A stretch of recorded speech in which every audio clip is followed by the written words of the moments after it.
মাছ বিলাসী বাঙালি কিন্তু মাংসেও মজে থাকে। বিশেষত খাসির মাংসের প্রতি বাঙালির একটা বিশেষ সফট কর্নার রয়েছে। তবে খাসির মাংসের চল বাংলায় গত 4-5 দশকের ট্রেন্ড। আগে পাঁঠার মাংসই বরাবর স্থান পেয়েছে বাংলার হেসেলে। এমনকি 40 বছর আগে বহু বাড়িতে মুরগির প্রবেশ নিষিদ্ধ ছিল।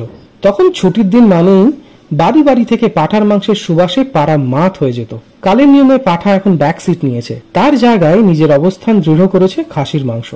মাংসের পরতে পরতে হালকা চর্বি তাকে আরো নরম করেছে। ঢেকুরের সঙ্গে বাঙালির মনে জায়গা করে নিয়েছে খানিক পাপবোধ। তবে বেশি না খেলেই হলো।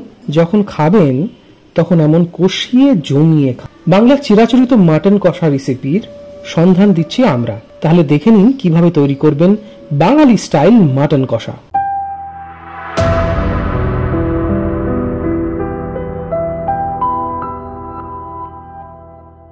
আজ তৈরি করব মটন কষা। এর জন্য প্রথমে মাটনটাকে ম্যারিনেট করতে হবে বেশ কিছুক্ষণ।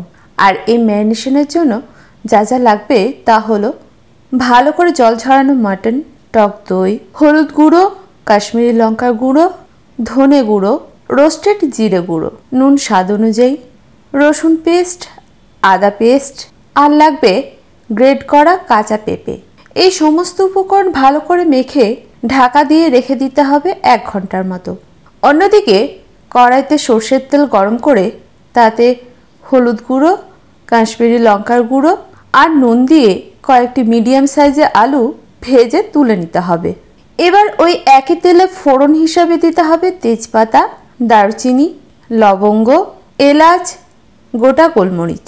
এই সব কিছু থেকে যখন একটা সুন্দর অ্যারোমা বের হবে তখন যোগ করতে হবে পেঁয়াজ কুচি।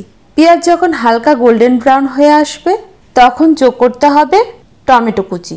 এরপর যোগ করতে হবে রসুন পেস্ট আর আদা পেস্ট। এগুলো একটু কষানো হলে যোগ করতে হবে ম্যারিনেট করা মাটন।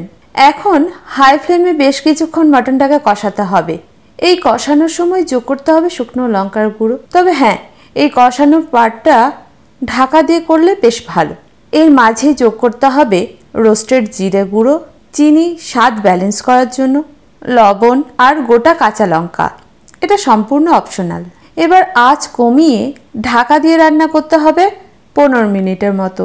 ঢাকা খুলে যোগ করতে হবে ভেজে রাখা আলু, 1 কাপ গরম জল আর গরম মশলা গুঁড়ো। এগুলো আবার ভালো করে নাড়াচাড়া করে আবার ঢাকা দিয়ে রেখে দিতে হবে যতক্ষণ না রান্নাটা পুরোপুরি হয়ে আসছে। তবে রান্নাটি মাঝে মাঝে একটু নাড়াচাড়া করতে হবে, নয়তো পোড়া লেগে যেতে পারে। রান্নাটা হয়ে গেলে পরিবেশন করুন গরম গরম ভাত, রুটি, পোলাও, আপনার পছন্দ যে কোনো একটা কিছুর সাথে। কি ভালো লাগছে তো আমার রেসিপি? তাহলে আর দেরি কিসের, তৈরি করে ফেলুন। আর কেমন হয়েছিল সেটা কিন্তু কমেন্ট করে জানাতে ভুলবেন না।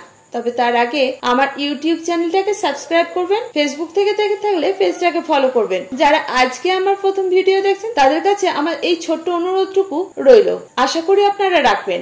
আজ এই পর্যন্ত, দেখা হচ্ছে পরবর্তী ভিডিওতে। আপনারা ভালো থাকুন, সুস্থ থাকুন এই কামনা করি, আর আমার সঙ্গে থাকুন। ধন্যবাদ।